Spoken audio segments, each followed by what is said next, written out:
Well, good evening, Mucky Duck. How are you? I like that shirt. I know that shirt. Thank you very much. Is that Tim? Okay. I see the ball cap. The ball cap part I recognize. And I recognize the shirt. Thank you for coming. Ollie, are we supposed to be going? I don't see the on-air light on, so I'm just making sure. Say what? I'm blind and deaf, so she said thumbs up, so I'm going to take her word for it. Welcome out, y'all. My name is Scott Sean White, and this is my dear friend, Miss Helene Cronin. We are glad to be here on Halloween. We are exceptionally glad that you are here on Halloween. We have learned never to book a show on Halloween ever again.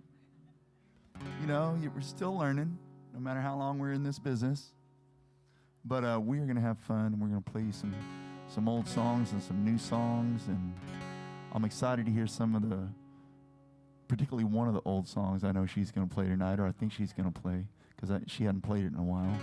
It's one of my favorites. And I'm going to start with this song right here. It's on my new album, new-ish. It came out in January.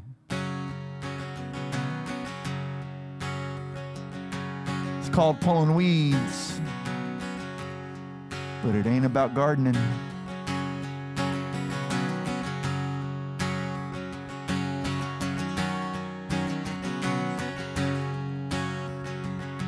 Talk radio, talk around my way.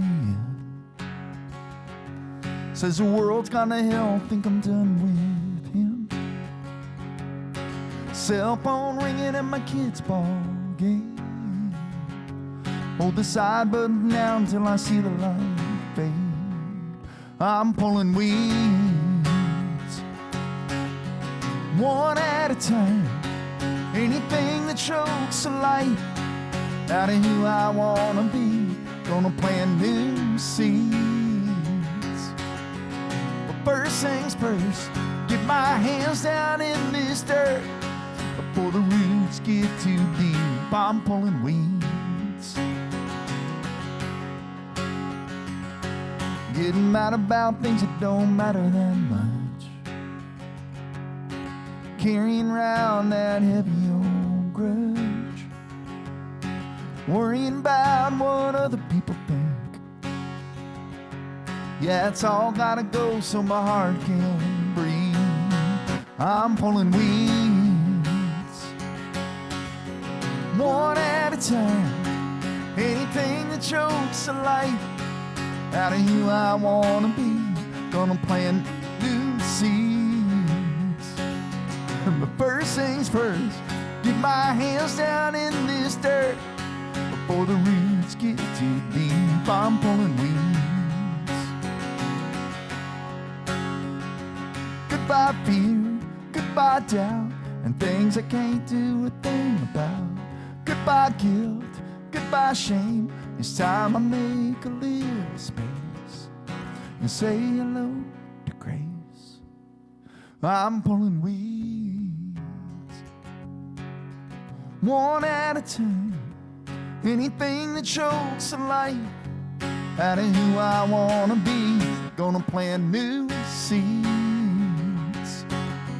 But first things first, get my hands down in this dirt before the roots get too deep. I'm pulling weeds, I'm pulling weeds, pulling weeds.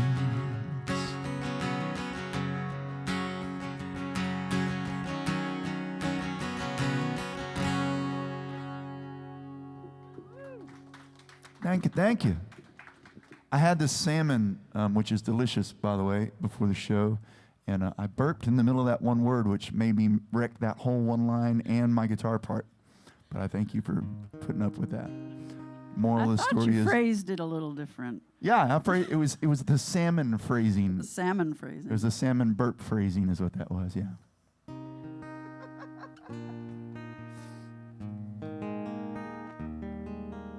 Well, I'm so glad to see so many familiar faces tonight. Thank you, everybody that is here filling this room up for us. I have a friend from college. And actually, she probably remembers this story. One of the reasons I'm a songwriter today is because I grew up around music and art and playing guitars with my family, but the first song that I remember writing was for Suzanne when she left school, and she was going to go back to OU because her boyfriend played baseball in OU. And so I wrote her a goodbye song, and I remember being down in the basement of California dorm, John Brown University, Fayetteville, Arkansas, playing this goodbye song for her, and all the girls started crying. And I went, Yeah. oh, I know what I want to do with my life. Make people cry. Make people cry for a living. Anyway, I grew up on Long Island, and my dad, when I was a kid, had a cabin cruiser boat that he refurbished. He made it seaworthy for our family, and we spent a lot of our time in the summers out on that boat, and he loved showing his kids the world. So my favorite thing was, out of a family of 5 kids, at the time there were only 4 of us, one was on the way, but going out on the boat alone with him was my favorite thing because he would let me steer. I couldn't even see over the front of the boat, but he'd let me steer, and he would point out where we were and what buoy I needed to stay to the left of and what we were seeing on land, and helping me orient myself to the world. So I was unpacking that memory a little bit with my friend Ava Page, a little 16-year-old girl in Nashville, telling her about it. And her daddy took her fishing too. And I said, I have this idea for this song because, my dad didn't just want me to know where I was in the world. He wanted to make sure his kids could always find their way home.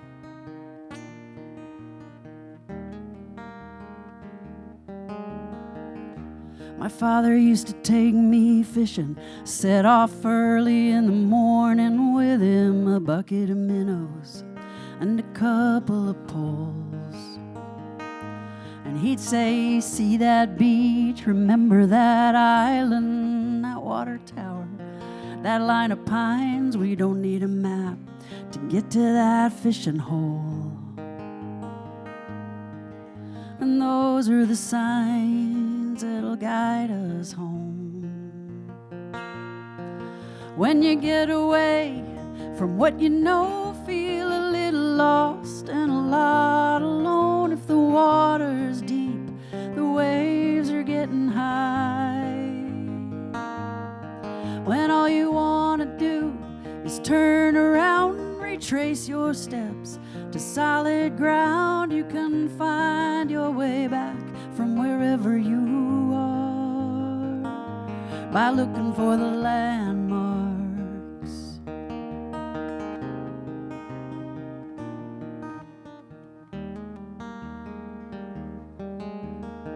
Well, he was full of that kind of wisdom. I should have spent more time listening before I set my sails, untied the ropes. 'Cause I went so far out, lost sight of shore. Winds came up, blew me off course, ended up somewhere I never meant to go.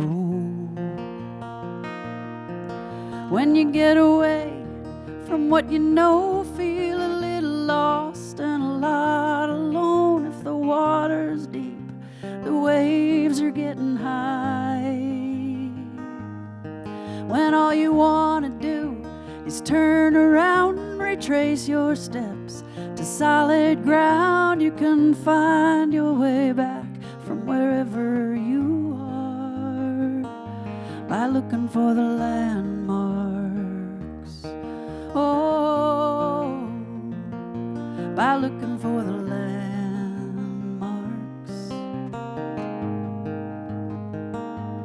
Like that welcome home front porch light, the Bible verse that comes to mind, the call from Mama asking, where have you been? Memories that make you turn around, retrace your steps to solid ground, you can find your way back from wherever you are, no matter how far, by looking for the landmarks. Oh,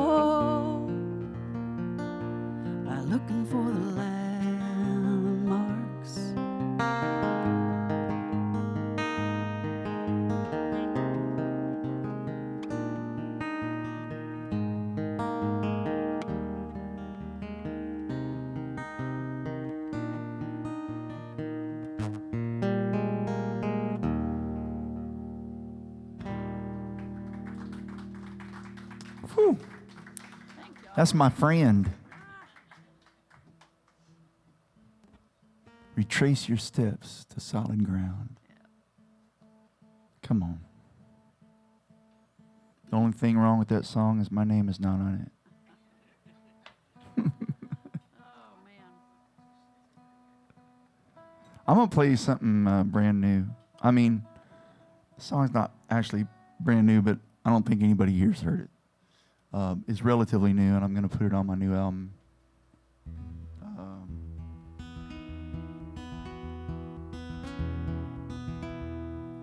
Now, I did turn that volume all the way back up, Ali.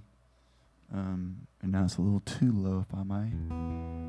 I walked into a writing room in Nashville probably a year or so ago, and Becca Ray Green said, "You know, I heard this story. There's a giant castle in Kentucky. Has anybody ever seen the giant real castle in Kentucky on Highway 60? It's like a little bit west of Lexington, I think. And I mean, it's massive, like just humongous." And she said, "You know, I heard that some guy built it because he was trying to get his girl back." And she said, "I had this idea called Castle in Kentucky." Well, first of all, as songwriters, we love that title. We're like, if we could write a song called Castle in Kentucky, let's go. You know? And because you're always looking to write something, you know, unique. So we Googled that whole thing, that castle. We found out that the story she heard was not true. But there's another rule in songwriting: do not let the truth stand in the way of a good song. So we wrote it anyway. And I think if I was ever dumb enough to lose my bride, which hopefully I never am, I could be the guy in this song.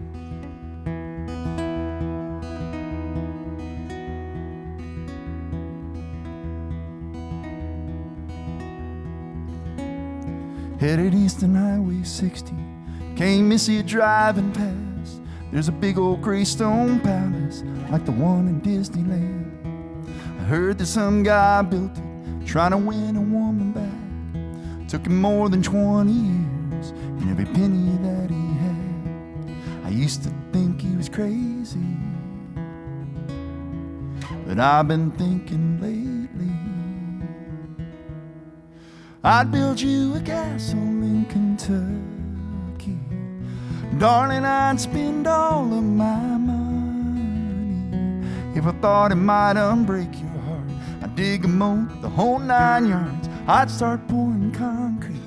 If all my time and elbow grease could make you love me like you used to, I'd build you a castle in Kentucky too.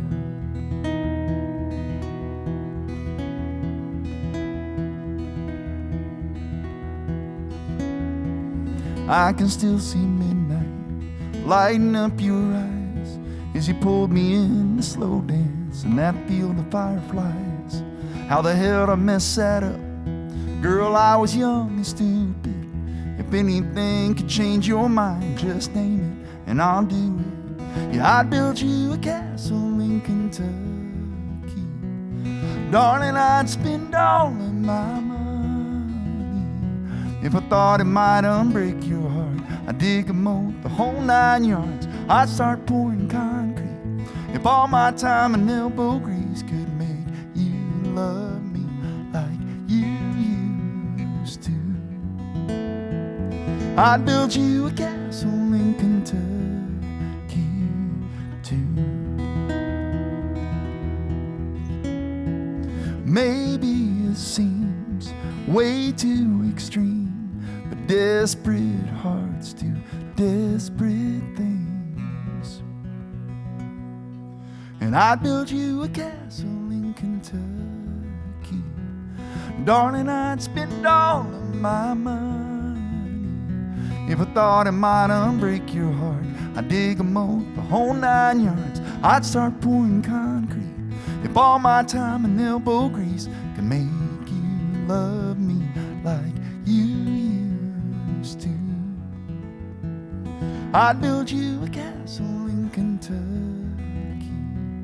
I'd build you a castle in Kentucky. I'd build you a castle in Kentucky too.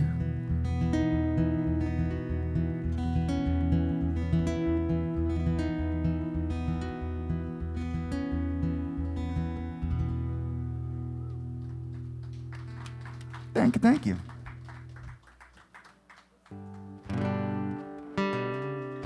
I love that song. Me too. Thank you. And I love Becca Ray. We write with a lot of the same people in Nashville, and she's one of our favorites. I wrote for the first time with this girl in Nashville who I met at an after party for a friend of ours who debuted at the Opry, and we went to the after party, and we began talking and found out that we have a similar song that we've both put out, and she hit me up later and said, would you want to write together? So I was like, sure, come on over, because I have a little place up in Nashville. And so she came over, and we started throwing out titles like we usually do, and nothing was really sticking until I said, well, tell me about your family. Where'd you grow up, and where are you from? And she said that she had lost her mom when she was 19, and her mom was buried in a place called Copper Hill. And immediately my antenna went up. I just thought, Copper Hill, doesn't that sound like a song name? And that story needs to be written. We dug into Google search a little bit, as we do now. I don't know what we did in the 80s and 90s when we were writing songs, but I don't know how we wrote songs before Google and the dictionaries internet. I really don't. Yes, and encyclopedias. Anyway, we started doing this dive into Copper Hill, and you can find these videos on YouTube. And there's this one where there's this little old lady, and she's talking about growing up there, and she makes it sound like a paradise, like this was just this great place to grow up. And she says, there were no snakes and no critters, and really there was no vegetation. But she's talking about it, and then she said that the women would hang their pantyhose out on the line to dry after they washed them. And the acid rain, the air was so toxic it would eat holes in the pantyhose. I went, okay, that sounds like the kind of place I want to write a song about. So this is a true story.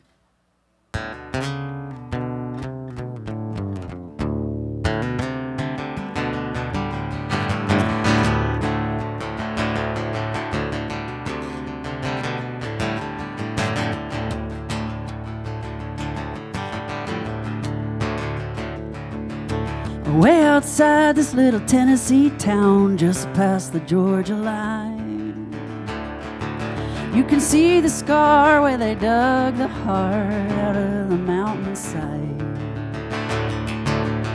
Judgment fell with the acid rain, killed everything in sight when the miners came. Now there's a trail of tears leading out of this place. Trees are bare and the land is wasted. Can't hear the song of the whippoorwill. Most of my kin buried up in that ground. You don't live long if you don't get out. Look what they've done to Copper Hill.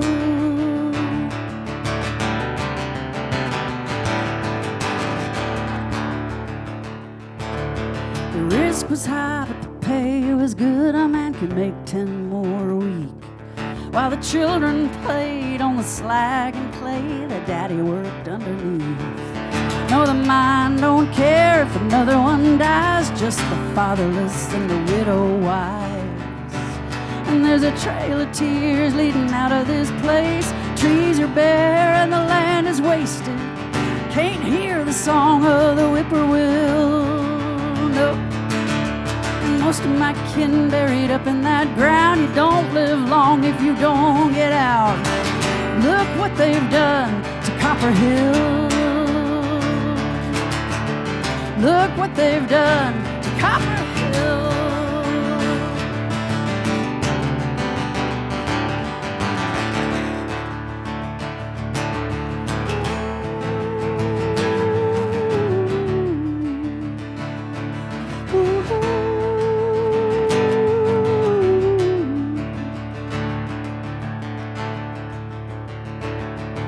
Every once in a while I drive back there to remember. They say maybe someday the trout will come back to the river. And there's a trail of tears leading out of this place. Trees are bare and the land is wasted. Can't hear the song of the whippoorwill. most of my kin buried up in that ground. You don't live long if you don't get out. Look what they've done to Copper Hill. Look what they've done to Copper Hill.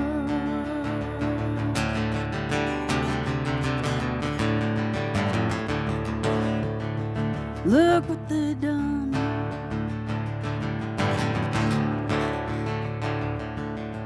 Way outside this little Tennessee town, just past the Georgia line, you can see the scar where they dug the heart out of the mountainside.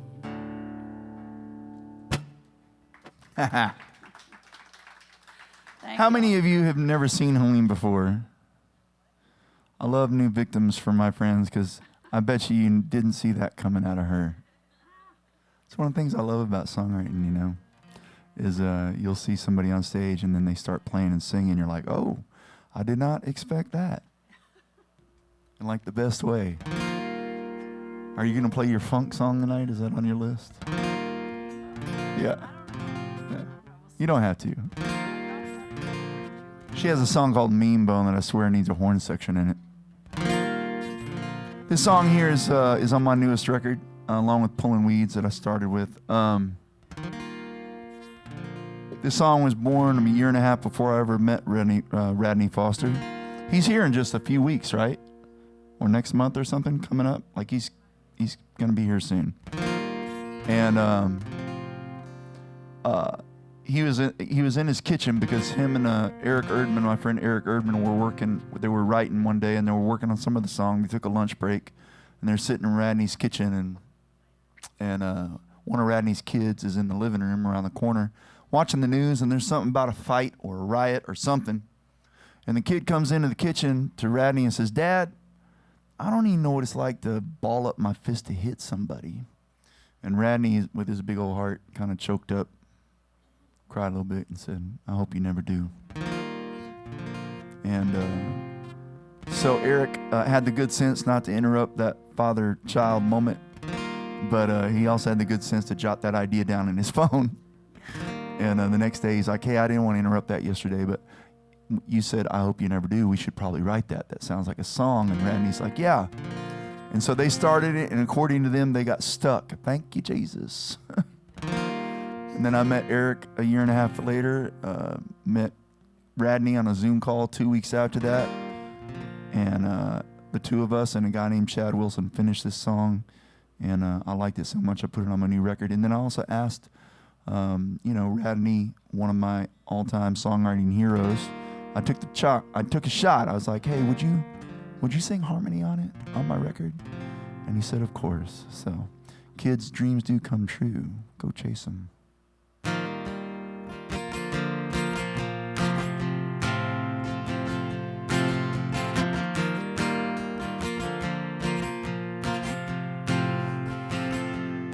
You can make an extra 100 if you cut a couple corners, and no one will know but you. Let your beer buzz tell you to cold cock your cousin when you're feeling silver bulletproof. Sell that guitar when it gets hard, 'cause you're too scared to lose. But I hope you never do. You can drown in the bottom of a Kentucky bottle instead of asking for help. Skip the I'm sorry's and blame everybody instead of owning it yourself. Slam down the phone on the only one with the stones that tell you the truth. But I hope you never do. 'Cause sometimes you make choices, boy, but sometimes they make you. You can walk that road in my old boots, go through what I've been through, but I hope you never do.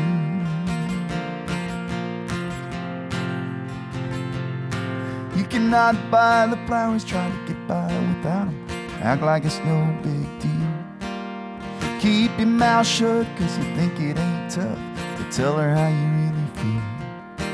And you can lose a girl that saved your life, 'cause your pride's got something to prove. But I hope you never do. Sometimes you make choices, boy, but sometimes they make you.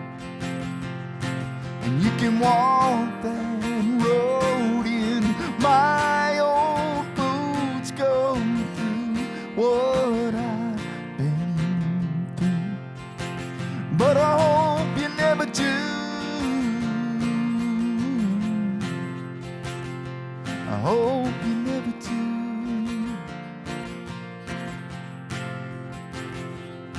You can waste your life mad all the time about what you think this world owes you.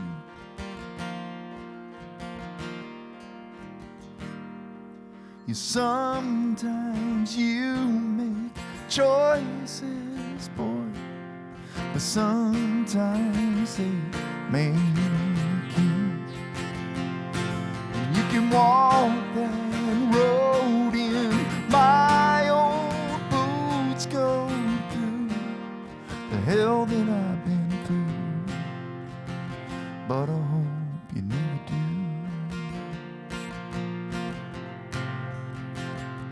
I hope you never do.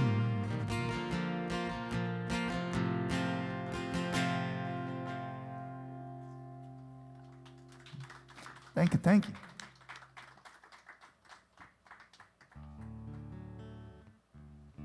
I don't mean to brag, but the acoustic version of that song that came out like 2 weeks ago today or something has over 500 streams. That's not a lie, so you have to know the joke. Wow. Yeah, I don't want We're up to here intimidate confessing, anybody, yeah, really. but Yeah, all our friends have, things, well, our artist friends. Millions of streams. And we're here trying to get 300 for. Look, I got up to 500 today. That's the hard truth behind doing this gig that we do. But we are grateful for every one of them, and anybody that ever goes out and streams anything or comes to a show or buys a piece of merch. You all are the ones that keep us going. So you guys, did you know there's a hurricane that got named after me recently? you had the best post of the week that week until I everything did. went bad. She said, finally, everybody's going to know how to pronounce my name. Yes, because it's usually Helen. I mean, I can't even tell you all the different ways Helene gets pronounced. Anyway, yeah, it was funny for a minute, and then the hurricane quickly became very tragic. And I have friends that have lost friends and friends that have lost homes. And I don't have a lot of hurricane songs. But I do have a friend named Andy Renfrey who used to live here in Houston, where you guys are known for that kind of weather. And she was here working a landscaping job, and she ran into somebody who was a pool cleaner.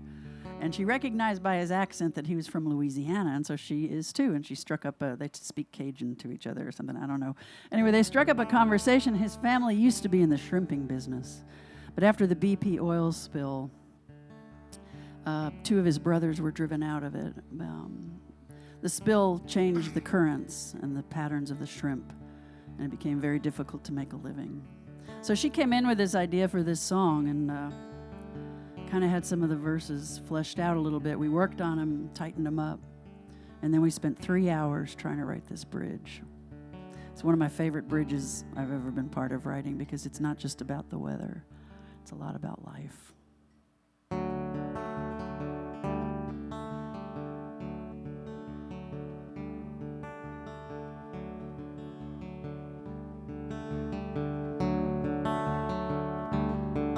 My father was a shrimper for near on 30 years. He had a wicked temper that could bring my mom to tears. When they would get to fighting, us kids would fly like lightning to the pier and wait for the coast to clear.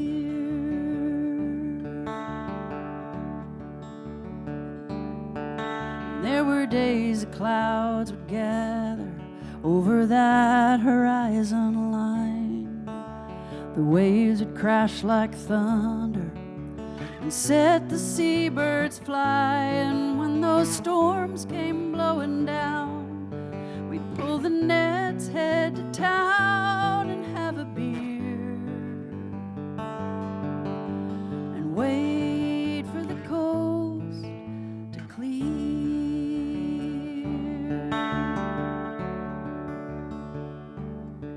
Oh, when hard times and hurricanes pass through, stubbornness and hope form the fragile rope we're clinging to.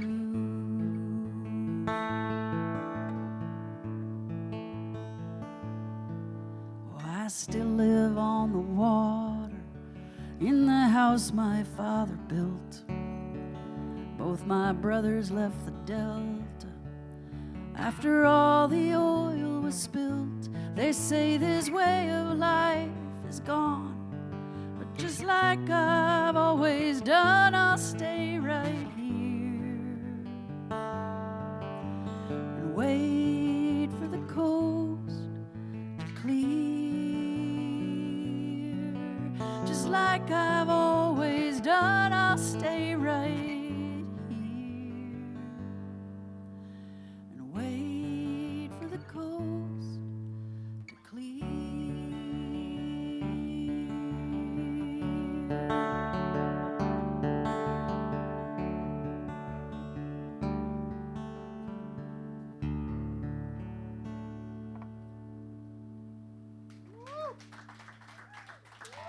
Thank y'all. Song is so good it pisses me off. Dadgummit. Yeah, you and Andy need to write sometime. So good. This song here is on my first record, and even though the song's completely made up, it's also true about my wife and I. And I usually tell that story.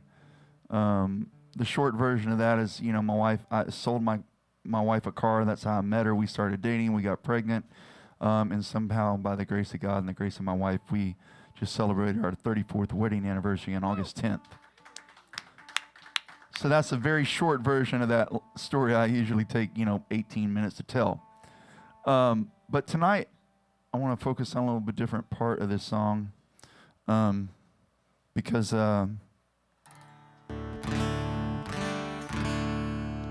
my friend Helene Cronin here later tonight.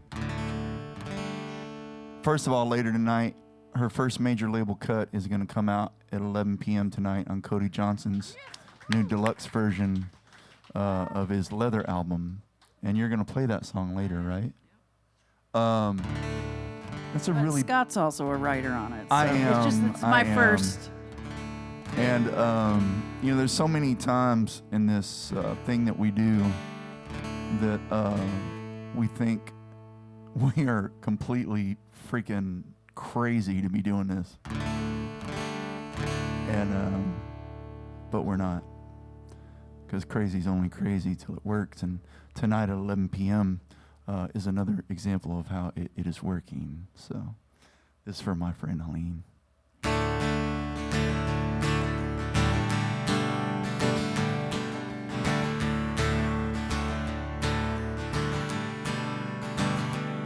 They got married by Elvis in a drive-through chapel in Vegas. They knew he was crazy, but thought, hell, what if we make it? How cool would it be to tell the children and the grandchildren it was 1,000,000 to 1 shot and we were the 1 in 1,000,000? She sold waffles and eggs, hot coffee and smiles at the diner.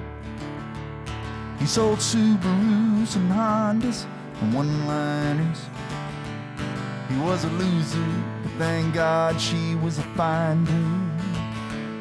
He was a misser all day, she was a lover all nighter. Dreams can still be dreams after you wake up. And fights are only fights until you make up. Brave is only brave if there's a chance it's gonna hurt. And crazy's only crazy till it works. He gave 2,500 to a roughneck in Laredo for a flat-nosed fixer-upper Winnebago. He sold everything except his Martin and her daddy's mandolin. He said, trust me, baby, whatever comes, we can handle it. And dreams can still be dreams after you wake up. And fights are only fights until you make up. And brave is only brave if there's a chance it's gonna hurt. And crazy's only crazy till it works. Yeah, crazy's only crazy till 50 years go by and you look back and realize that all along this wild, wild ride, all the wrong turns turned out right. And dreams can still be dreams after you wake up.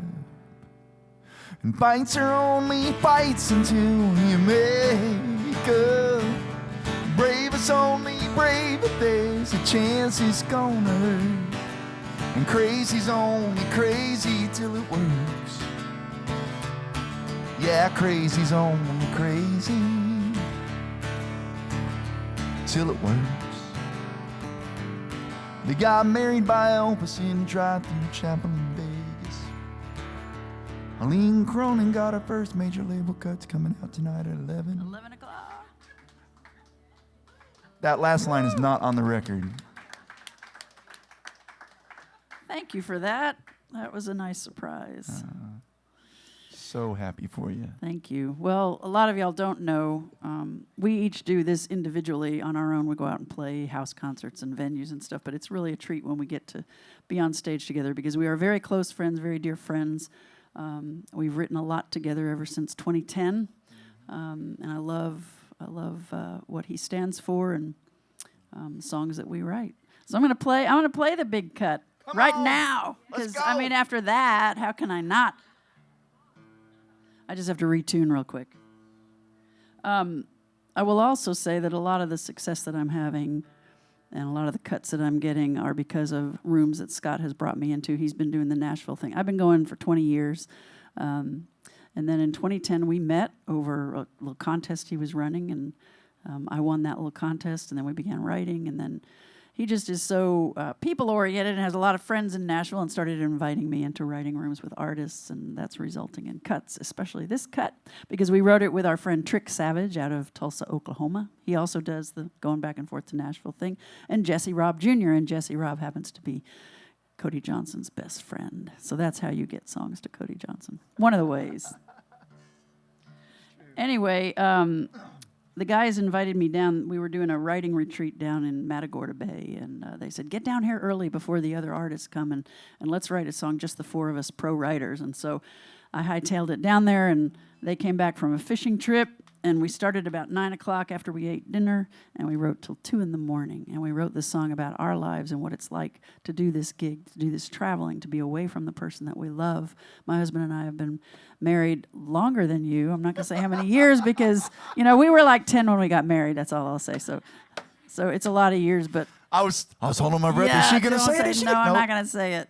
I'm proud of it, but it's just a number, a very big number. Very big number. But you can't do this traveling thing and be away from the person that you love without it taking a toll. And it means that when you're home, you spend a lot of time being sure that your relationship is on track. So the more true we were about our lives, the more honest the song was. And so when Cody heard it, he said, y'all just wrote my life. It's just better in tune. Hang on.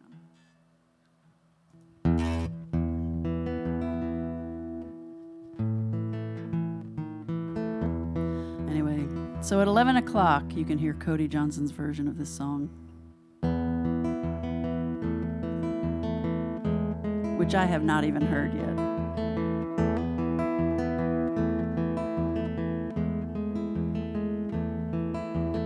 I won't lie, I love this life every time I hit the stage. The lights come on, I sing my songs, and the truth is, even if it didn't pay, oh, I'd do it anyway.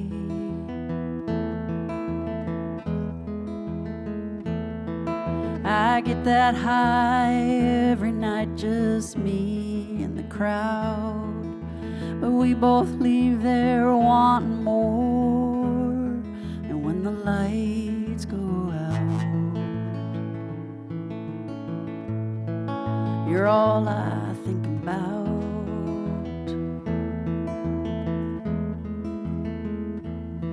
Oh, I'm over packing bags, I'm over being gone, I'm over waking up over 500 miles from home. I'm over Tucson now, over and overdue, but I'll be over soon as I touch down, and I'll be over missing you.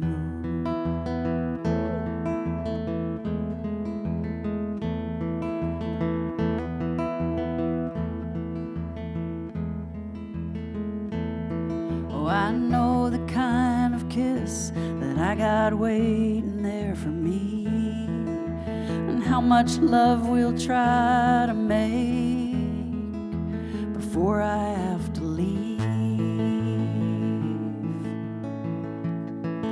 Oh, and leave you missing me.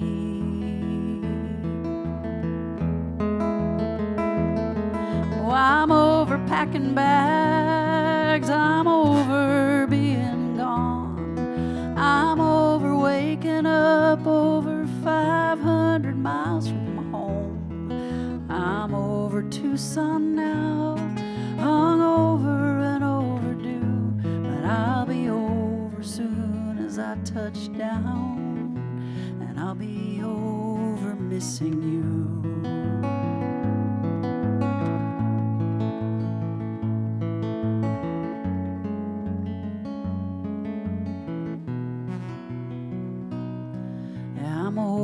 Tucson now, hung over and overdue, but I'll be over soon as I touch down, and I'll be over missing you. Over missing you.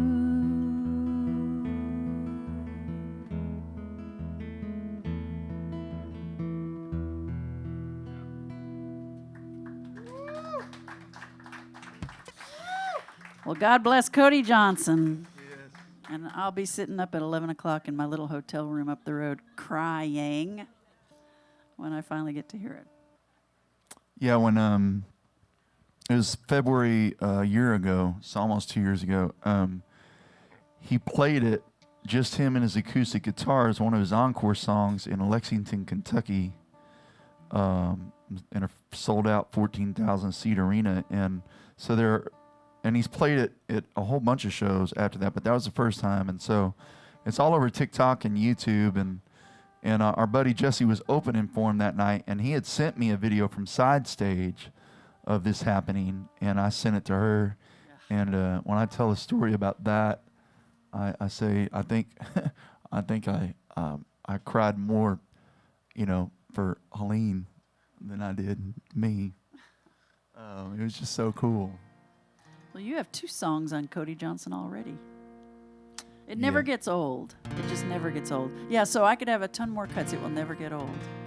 My mouth. I'm going to play you something brand new. I mean, literally like 9 days old, 10 days old. Is that all right with y'all? I may mess it up, but I've played it a couple times now, and I walked in the room with my friend Casey Timmer in Nashville a week ago Monday, and we were sitting there chatting for a minute, and he goes, "Man, I had this idea, because I say this all the time, and you probably say this too." When he said it, I was like, "Oh yeah." He goes, all the time something will happen, somebody will say something, or I'll see a bumper sticker, or just whatever, and I'll be like, "Man, I needed that today." We all say that, right? And so we wrote this in, I don't know, 4 hours or so.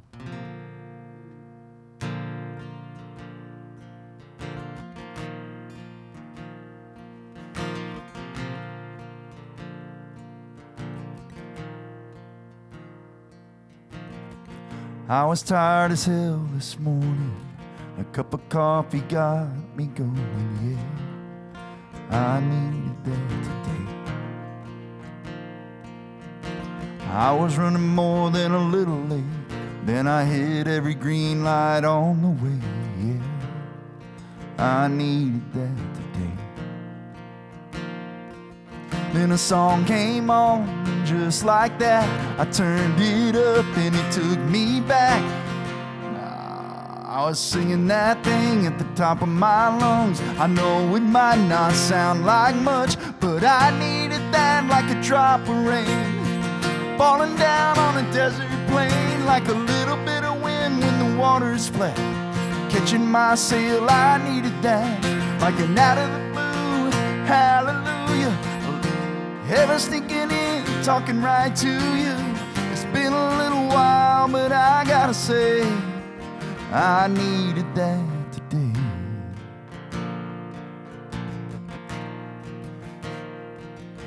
I swung by the store on my way home, ran into a friend, ain't seen in so long. Man, I needed that today.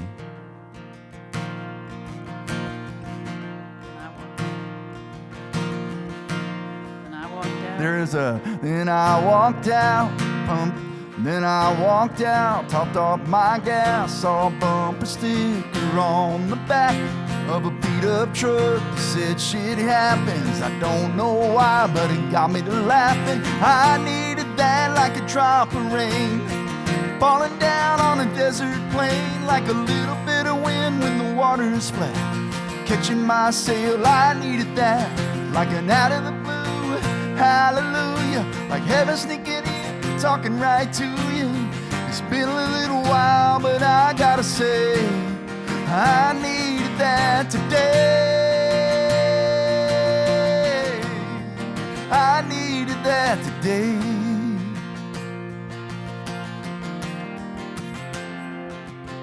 I didn't even get 2 steps in the door before you found me.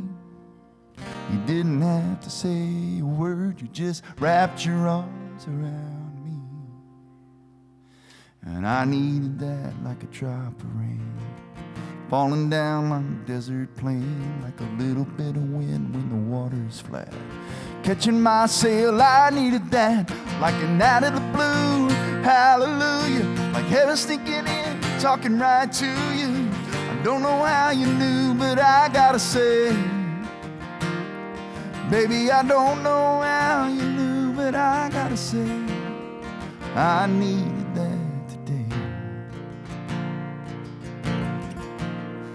I needed that today.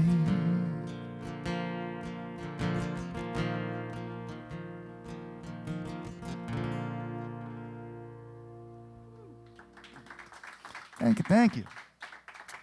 Yes, it has a cuss word in it. But that cuss word has a reason for being there, so that's why we left it.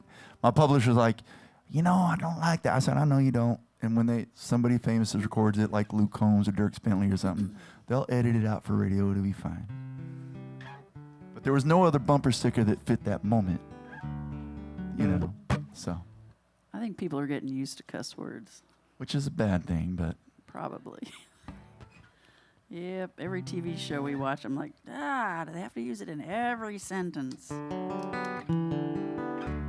Not that word, a different word. Anyway, so y'all, I just ran a very successful Kickstarter for a brand new record that I'm putting out. Thank you. It's very expensive to do music and to put music out. There are people that can do it cheaper if you got your own studio. I'm past the point of learning that particular new skill. So I have to go pay people to help me make a record. But this record I am so proud of. It's 12 songs. I handpicked every one of them on there. These are the ones that I thought, if this is the last record I ever get to make, these are the songs that I want on it, that I have at this point in time. But I have about 5 more records that I want to make. I'll have to wait. But the Kickstarter was $15,000, $15K in 15 days, and my fans and friends and family just came through in a beautiful way for me in a very short time frame. And it just affirms to me that there's value in what I'm doing and that God is taking care of me and enabling me to go on and keep doing this. So this is the title track from that record. It's called Maybe New Mexico. It's a song that I got halfway written or partway written on the way out to play a house concert in Albuquerque. And I just love the town names out there and was kind of taken with that and the scenery in New Mexico. It's called, it's the Enchanted Circle is where I was headed. But it's called that for a reason. And it's a colorful desert, adobe landscape that's just fascinating to me. So I formed this verse. Went and did the house concert in Albuquerque with Scott. And then I went on up to Taos to stay with my friend Lisa Carver. And then Scott came up and joined us. And we spent a day as a snowstorm was rolling in. And I told him this little verse that I had. And they loved it. I didn't know what to do with it. I just knew it was about New Mexico. But they did. I think Scott had the hook for it. Yeah, I did. Well, I know you did. He found the rhyme that made the song. Anyway, I'll shut up now and sing you the song. It's one of my favorite songs I've ever written. Me too. And it is I the love this title song. track of my new record, which I have a few copies of.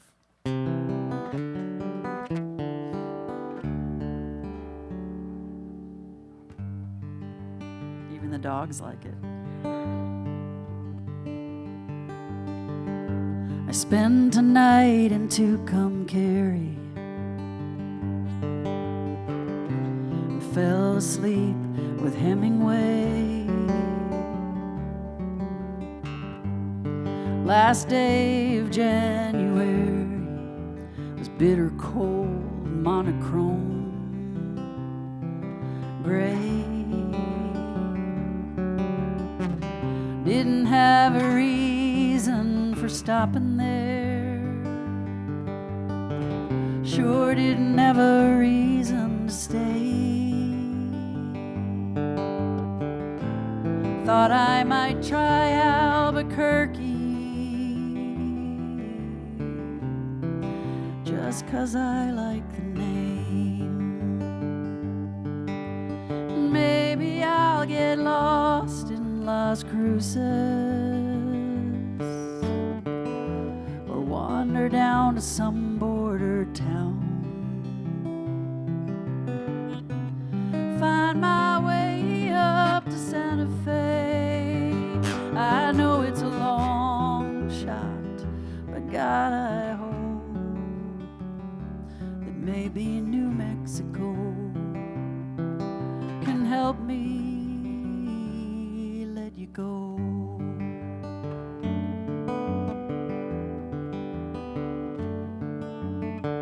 Well, I spent a month in Oklahoma. It still felt too close to Tennessee. Started heading west, and I'll just keep going till I'm over you and me. Maybe I'll get lost in Las Cruces or wander down to some border town. Find my way up to Santa Fe. I know it's a long shot, but God, I hope that maybe New Mexico can help me let you go.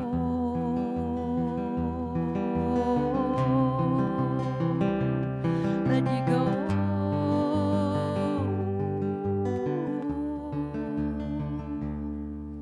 And if this don't work, there's always Arizona, California. But I don't wanna have to go that far. So maybe New Mexico can help me. Yeah, why maybe New Mexico can help me let you go.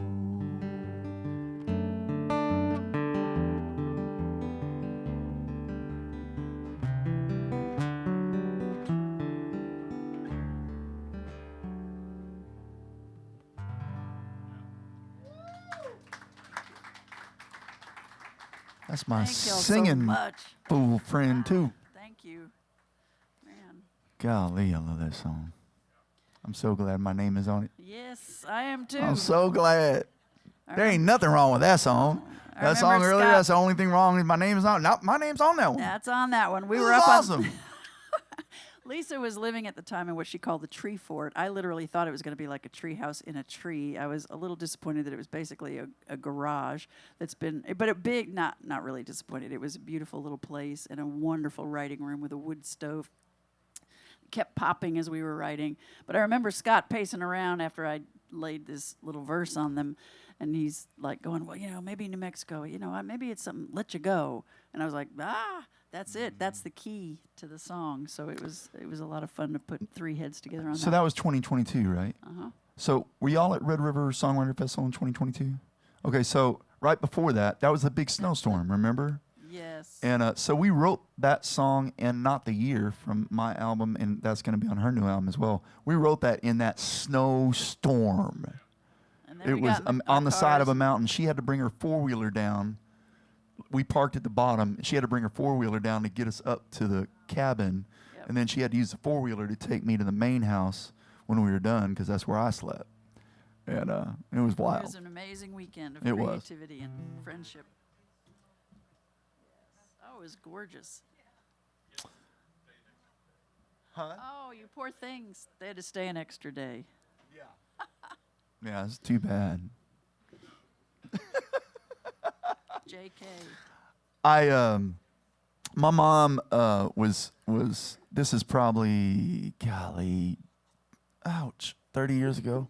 My mom was at the house kind of helping watching the little ones, because I was full-time music and I was doing production and arrangement, and I'd be in my studio for a little while, and so she's there helping watch the kids, and she was always feisty and fiery and completely unpredictable. And then she had a couple of big strokes, and she mostly recovered from them. And but all the craziness and feistiness and comedy part of things got amplified, and I mean that in the best way. So she's at the house one day. I'm in the office. I hear the doorbell ring, and I go to the door, and Larry is at the door. He's our next door neighbor. He's a deacon at his church. He leads a Bible study next door that I go to when I'm in town and stuff. Just the sweetest guy. He's probably in his mid-60s, retired Navy. And he comes to the door, and I say, hey, Larry, what's going on? And then my mom, who's 5'1" and 90 pounds, soaking wet, peeks her head around the corner from the kitchen down this hallway straight to the door, and she goes, who is that? And I know where this is going immediately. And I'm like, Mom, this is Larry, our neighbor, the guy, the deacon at the church, and he leads the Bible study next door. And Trying to hit her off at the pass. Right, because I knew where this is going. And sure enough, she goes, he's a good-looking man. I'm like, Mom, he's married. My mom goes, damn it. So whatever cussing I do, I got it from my mama.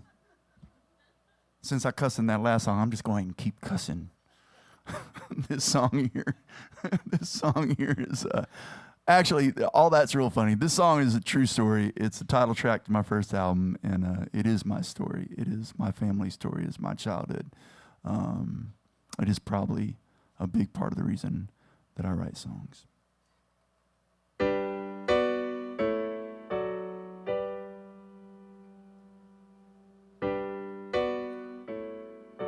And oh yes, every word of this song is true.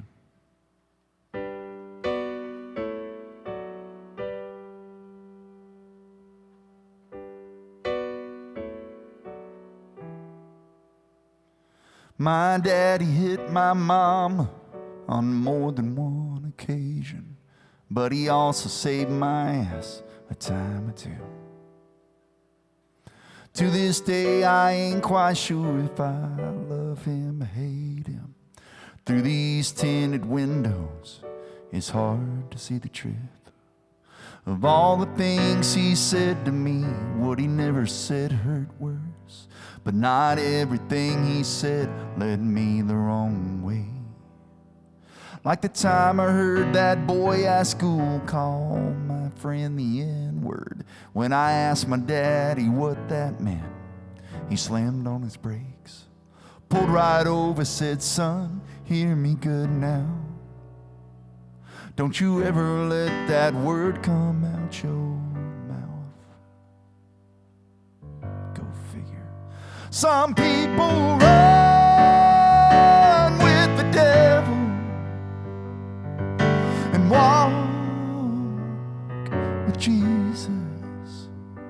At their best, they are your heroes, and at their worst, they are your demons. I guess in the end, you have to call it even.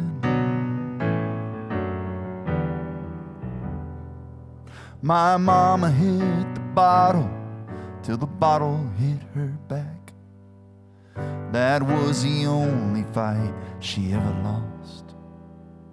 Man, I wish you could have known her back before all that. You'd have seen the southern angel who carried my cross. She was the only thing between me and hell. And all the while she was drowning herself. Some people run with the devil and walk with Jesus. At their best, they are your heroes, and at their worst, they are your demons. I guess in the end, you have to call it even. I know I ain't my mama, and I damn sure ain't my daddy. But then again, maybe there's something in my voice, something in my choices, something in my walk, my talk, my way. I just don't know, but God, I hope not. And God, I hope so. 'Cause at their best, they were my heroes, and at their worst, they are my demons. I guess in the end,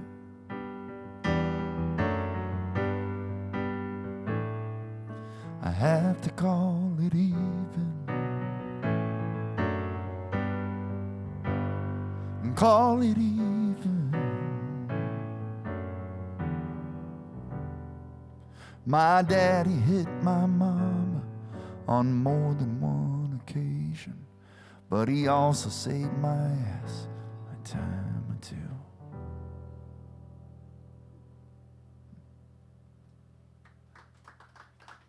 Thank you, thank you.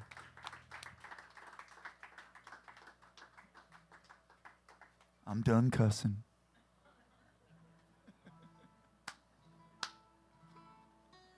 That's probably one of the most healing songs I've ever heard, that addresses that confusion that you feel when you grow up in a home like that, where there are a lot of mixed emotions, mixed experiences. Thank you for writing it. I kind of had to. Thank you, or you're welcome, or whatever that is.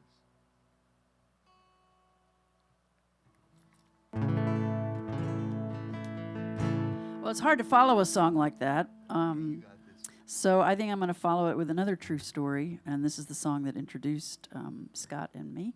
And when he ran that little contest, and I played this song, and I was just kind of working it out. I had just written it not long ago. It's based on a true story. As I mentioned, I've been going to Nashville for 20 years. I was probably in my second year of going. It was 2005. I went to an event in Austin, and it was a songwriter search is the way they build it. And I was there with about 22 other people that were songwriters, and we sat with these publishers all weekend and played them songs. And then to my surprise, a few months later, I was invited to one in Austin, and there were only 2 of us from the Texas one that got invited back. So I kind of had high expectations of myself and of the events and what was going to have the results were going to be great. I was going to maybe get a publishing deal or at least be on somebody's radar or have open doors or whatever. And these 3 guys that were at this publishing event are still to this day 3 of the most powerful, well-known men in Nashville. So there was a lot at stake. And I went and I did what they asked. They asked us to play songs we'd written since the last one. I was a young mom. I hadn't written very much. I could have played demos that I had that were all, purdy and radio hits, in my opinion, and could have played those, but I didn't. I played stuff that was not ready. And I think one song was even kind of half finished, but I did what they said, and I played stuff I'd written since the last one. And was basically every door that I thought was going to be open closed. And slammed, in fact, probably. Just nobody really wanted to hear from me again. Nobody gave me an open door. And I was so mad at myself. I was so mad. I had blown this opportunity. Unknown to me, there was a bigger story God was writing behind me and around me, and I couldn't see it because I didn't know it yet. I got to the airport 4 hours early, getting a standby flight, going to get the heck out of Nashville. And I'm standing in line next to a young man in uniform, and I just struck up a brief, probably 2-minute conversation with him. Well, where are you going? I said, I'm headed back to the Middle East. Where are you headed? And normally I would say Texas or Dallas. I'm flying back to DFW. The facts, ma'am.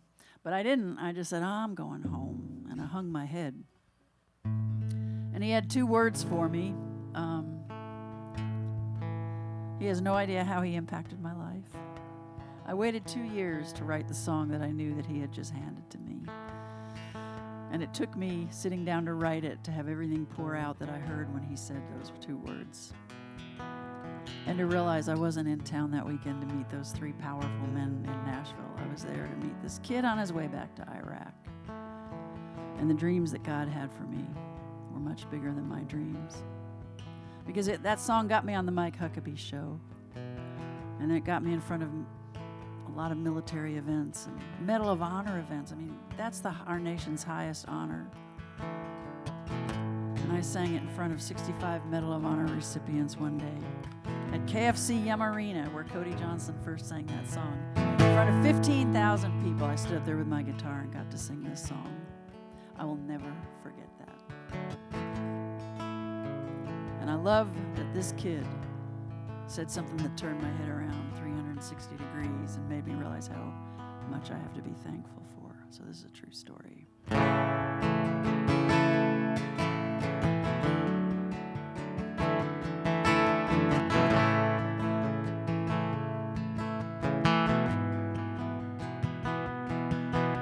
I stood in line beside a soldier at the airport ticket counter.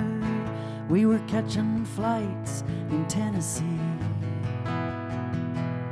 We made a little easy conversation. I asked his destination, another tour of duty in the Middle East. Then he asked me where I was headed to. When I answered home, he just said, lucky you. And I thought, lucky me. He's right, I sleep in my own bed at night. I've got everything I need and more. All that he gave up to wear that uniform. Lucky me, while he fights a war, I live the life he's fighting for. He is the brave, I am the free.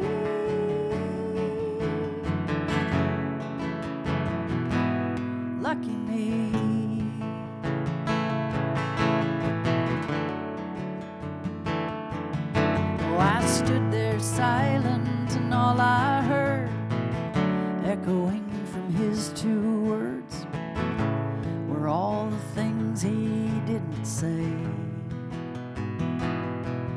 That he's lonely and scared, battle-scarred, family back home praying hard. He never knows if he'll see another day. But he held up his head and he looked me in the eye.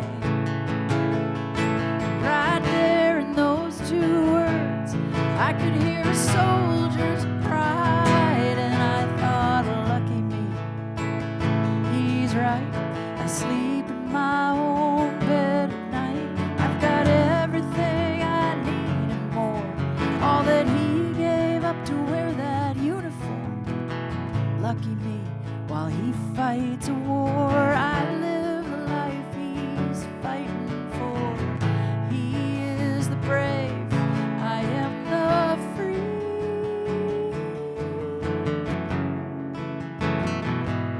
Lucky me.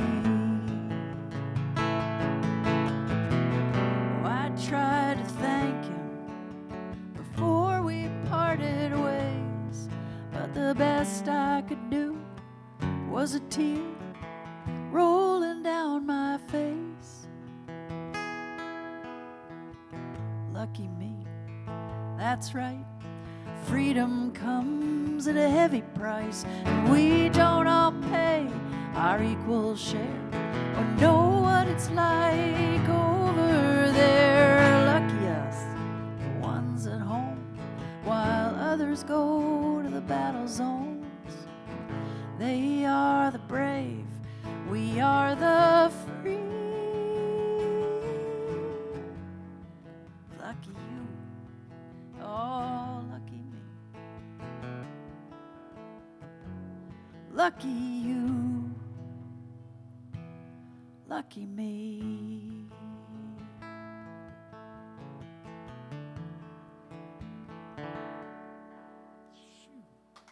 Come on. Thank you all so much. You should just quit whatever else you're doing and chase this thing. You're pretty good at it. I am, thank you. Back in February, Joe Abels, who owns the Saxon Pub, had invited me for a couple of years to the Texas Heritage Songwriters Hall of Fame thing in Austin. And 2 years ago, I wasn't able to go. I was on the road in Georgia or something like that. But this last year, I didn't have shows, and so I texted him, "Hey, can I go this year?" He's like, "Yeah." And so I texted Radney's wife, Radney Foster's wife, Cindy, because he had got inducted the year before, and I thought she had told me they were going this year. So I texted her, "Hey, y'all are going to that, right?" And she's like, "Yeah." And I was like, "How do I dress? You know, it looks pretty fancy. It's at the AC, Austin City Limits Moody Center or whatever. Have you been there? It's freaking awesome, right? I've never been there before." And so she said, "Oh, all you artist guys can just wear, gig clothes. You're fine." She said, "The ladies dress up a little bit." Okay, so, and I was like, "Okay, and are y'all going to the after party?" And she goes, "Yeah." I said, "Okay, I'll see you there." And she texts and she goes, "Hold on, hold on just a second." And so about 5 minutes later, she texts back. She goes, "Yeah, I just texted Miranda, and so you and Radney are going to go up at 11:30 at the after party." And I was like, "Oh, okay, cool." Whew. And I was just asking you about how to dress. And so this is the after party of this thing, and there's 200 of the Texas music royalty, both artists and writers, and just the music scene and everything, right? And let me back up. About a year before that, a buddy of mine told me I would randomly get super nervous at shows. Have I told you all that? Like, I would have moments, certain shows where my hand would start to shake like this while I'm trying to pick. And obviously you can't finger pick when your hand is literally doing this. I'll attest to that. Yes. And so I would just have these moments of getting terrified. And my buddy's like, "Oh, just take this thing called propranolol." I think I said it right. It's just a beta blocker. If your heart rate or your blood pressure goes up, it just goes no. It's not a mental thing at all, right? And he said, because I have the same issue, and I take it. So I got on the redbox.com, and yes, you can pay me for that endorsement, and got the prescription. And so before shows, I just take a little half of that, and all of that has stopped, right? Okay, so let's fast forward to the show. We get on stage. By the time we get on stage at this thing in front of 200 of Texas music royalty, Jack Ingram, Jesse Alexander, John Randall sitting down front, just everybody. Plus Radney freaking Foster sitting right here.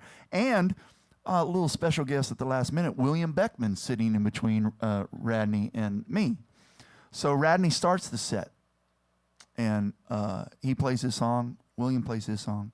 And then I'm about to play my song, and Radney on the microphone said, hey, y'all, I want you to pay attention real quick.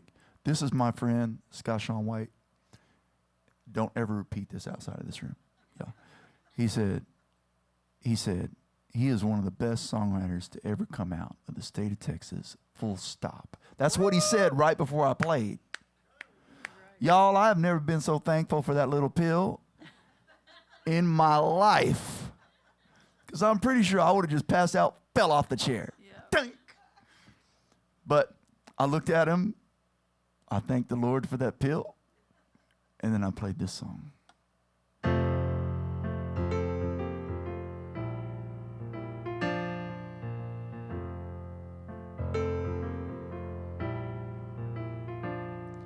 Piano for sale, best offer, printed underneath the weekly prayer list. It's my first time back in this church in forever, but I'll take it no matter how much that is. It's just a beat up, upright old banger, made of maple and brown sugar pine. But there's pieces of me in those ivory keys, and every song that's ever changed my life. 'Cause it played Yes, Jesus Loves Me when I learned I could sing. And just as I am on the day I believed, oh, here comes a bride when she walked down to me. It is well with my soul when we let mama go. Piano for sale, sold. It never told anybody about all those nights when I'd sneak in and play honky-tonk songs, or all my white gods and empty church confessions. So load it up, I'm taking it all home. 'Cause it played Yes, Jesus Loves Me when I didn't feel loved, and just as I am when I wasn't good enough. Oh, here comes a bride, the best day of my life. It is well with my soul when we let mama go. Piano for sale, sold.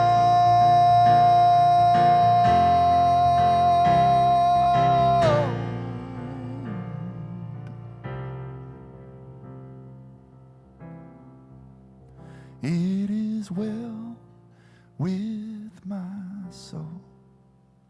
Oh, and sing me back home. Piano for sale, sold.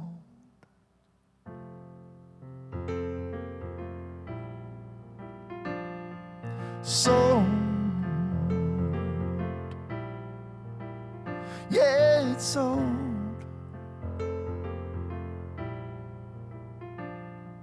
Sold.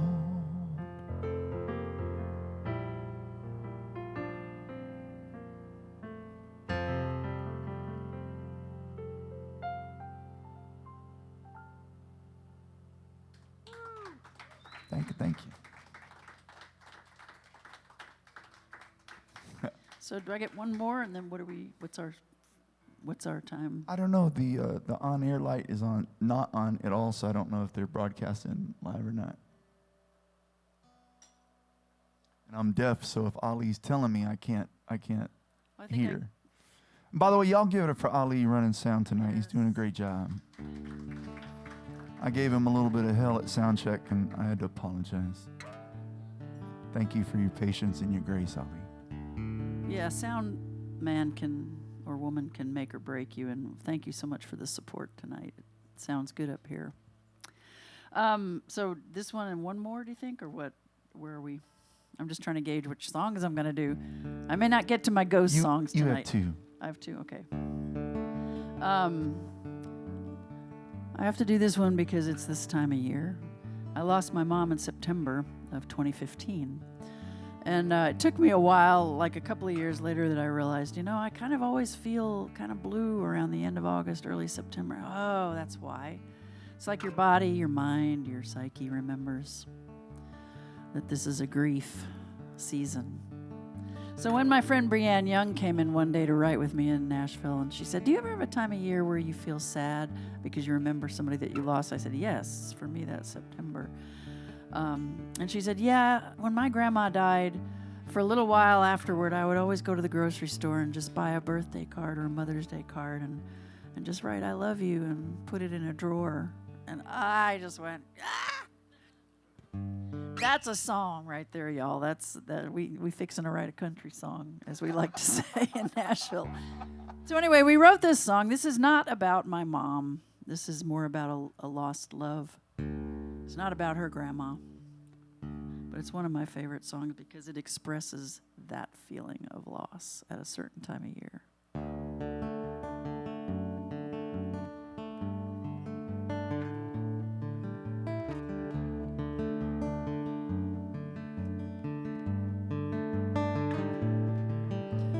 I still bought a birthday card on the 17th. Wrote I love you and put it in a drawer. I find myself sometimes driving by, saw someone raking leaves at our old house on Sycamore. Maybe it's the wood smoke in the air, but this time of year I feel you everywhere. You are September. The shades of fall, the change in weather, the perfect fit of a favorite sweater, even though it hurts to remember. You are September.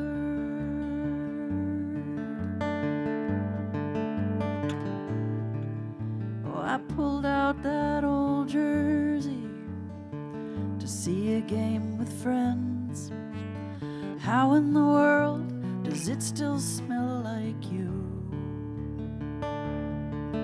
Another week until October, another blanket on the bed. They're saying there's a cold front coming through. I still keep all those pictures in my phone from that weekend we spent in Aspen when they had an early snow. You are September. The shades of fall, the change in weather, the perfect fit of a favorite sweater, even though it hurts to remember. You are September.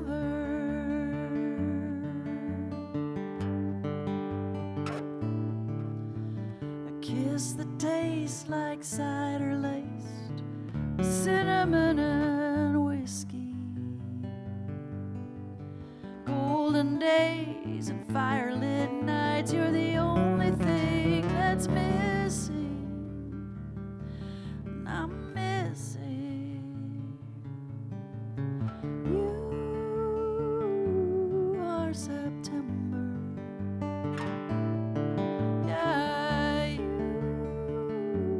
are September. Even though it hurts to remember, you are September.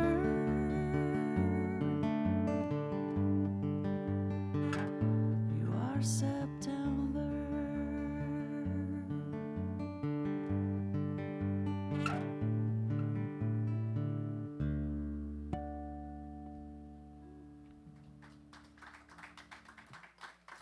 Thank Golly, you. that's beautiful. Thank you. The only thing wrong with that song, I'm just kidding. I'm not kidding, but It's all right. You've written plenty of hits without me. I love seeing what he comes up with, and we have this friendly rivalry going. we do. It's not really at all all our- a rivalry. All of us songwriter family does. I'm gonna let y'all decide. Do you want to hear your shirt, or do you want to hear a new one? Hear what? The new one? Okay. What was the choice? Do you want to hear your shirt? You're sure? I thought that's what. You thought I was cussing again, didn't you? I told you I was done with the cussing. Okay. This one is just new in the sense I haven't played it out a whole bunch. It's only a few years old. We wrote this aimed at Cody Johnson, and he said, "Oh, it's cool," but he didn't record it. Is my name on it? No. There you go. But this idea sat on my idea list for about 3 years. And Ollie, are you trying to tell me something? Okay. It just came out one day. I was sitting there thinking about my wife, and this is just a crazy life that we songwriter folks live. We're gone a lot and all that stuff, like Over Missing You was talking about. And then just all the things that comes with being married to a songwriter. We're kind of a mess, which is why we write songs, right? We're kind of pitiful, and we're a challenge. And I was thinking about all that, and I thought, it was just a thought. I wasn't trying to think of a song. I thought, man, if there was a book on how to love a man like me, she'd be the Bible. And so I jotted it down. And it sat there for 3 or 4 years. I ran across it, and I couldn't figure out how to write it.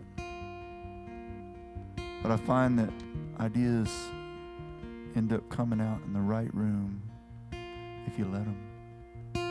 They find a home. They find the right people to write them on the right day, in the right mood.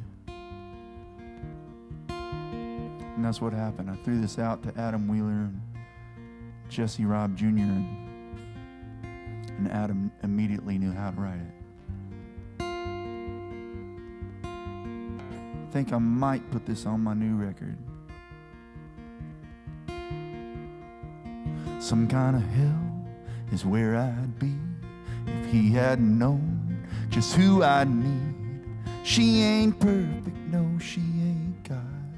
If I was still out there wandering lost, she'd be the church, she'd be the pew, she'd be the preacher, she'd be the truth, she'd be the holy water, come to the altar revival. She'd be the sermon, she'd be the prayer, she'd be the choir with her hands in the air. If there was a book all about how to love a man like me, she'd be the Bible.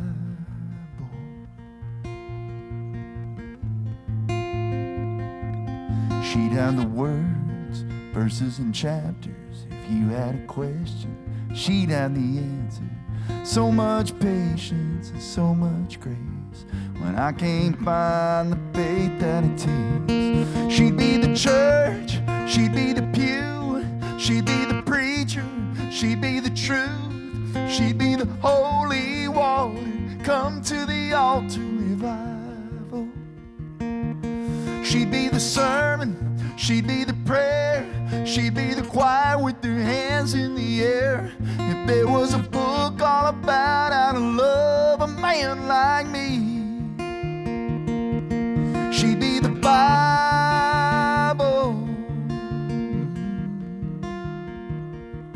She'd be the Bible.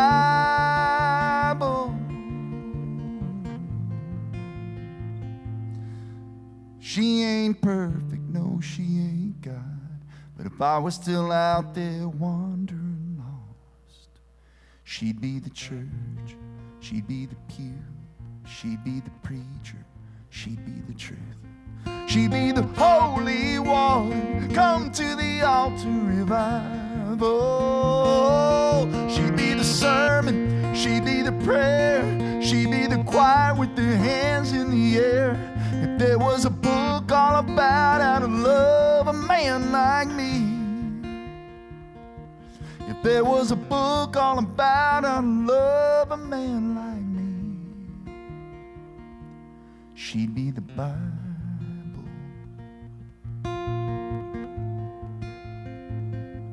She'd be the Bible.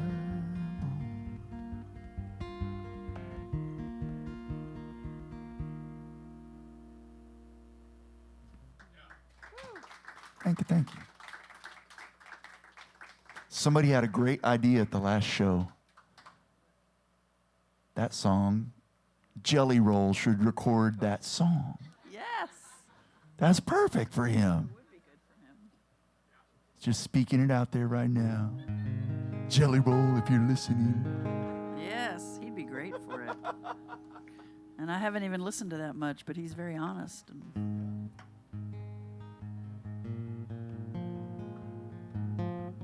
Well, in case y'all didn't know, there's an election going on.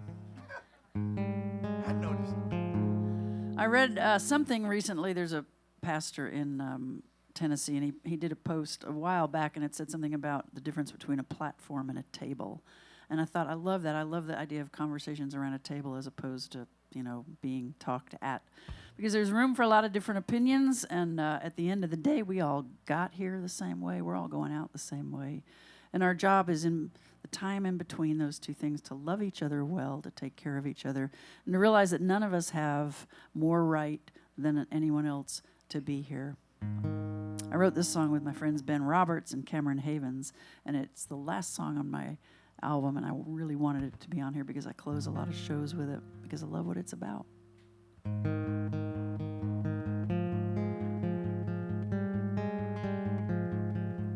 I'll invite y'all to my table.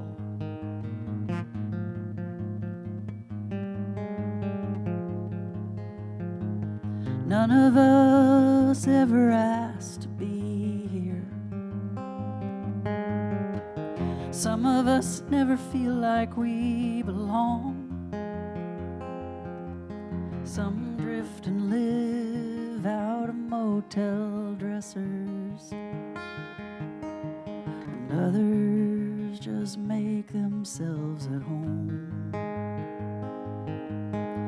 But we all got a seat at the table. Pull up a chair, there's room for plenty more.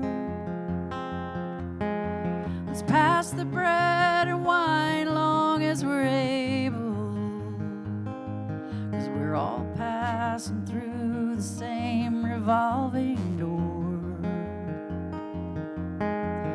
Living, dying, borrowing the years.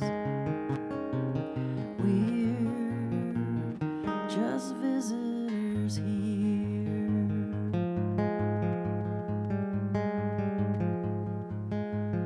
One by one we arrive like refugees to this place made of stardust and gold. Fill our empty hands with all that we can carry. But love is all we'll take with us when it's time to go. We all got a seat at the table. Pull up a chair, there's room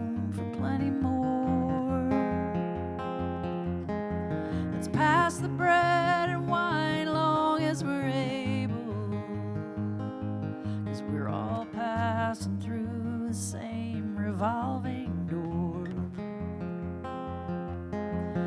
Living, dying, borrowing the years. We're just visitors here.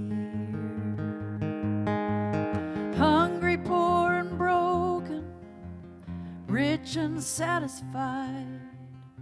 We're about to say the blessing. Wash up, come on inside.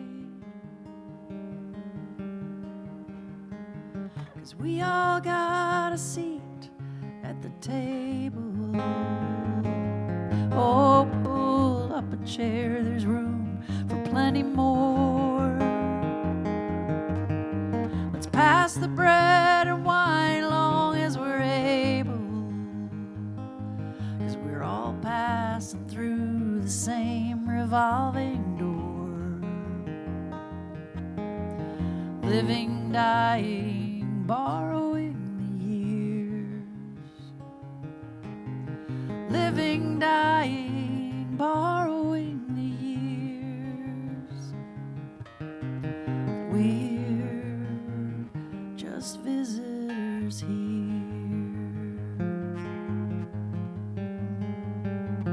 Just visitors here.